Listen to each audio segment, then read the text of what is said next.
ভারত পাকিস্তানের মধ্যে যুদ্ধবিরতি কার্যকর হলেও মাঠের বাস্তবতা বলছে ভিন্ন কথা।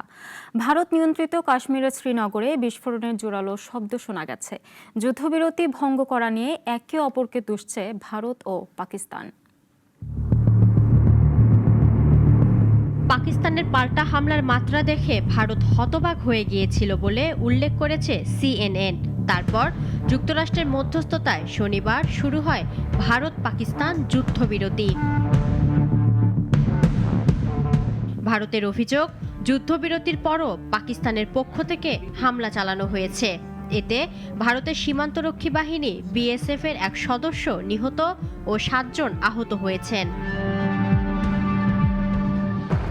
অন্যদিকে পাকিস্তান বলছে ভারতই প্রথম যুদ্ধবিরতি ভেঙেছে, তারা কেবল আত্মরক্ষামূলক ব্যবস্থা নিয়েছে।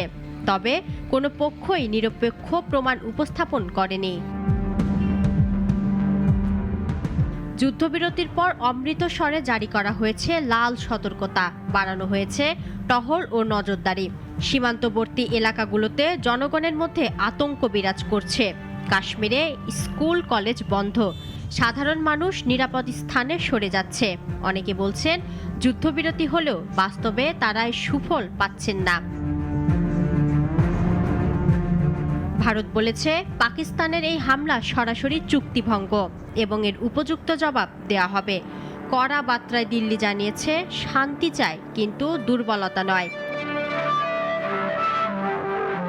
এছাড়া যুদ্ধবিরতি চুক্তি হয়েছে শুধু সামরিক ক্ষেত্রে। সিন্ধু নদ চুক্তি স্থগিত করে পাকিস্তানে পানি যে প্রবাহ বন্ধ করা হয়েছিল সেটিও বিদ্যমান থাকবে বলে জানিয়েছে ভারত।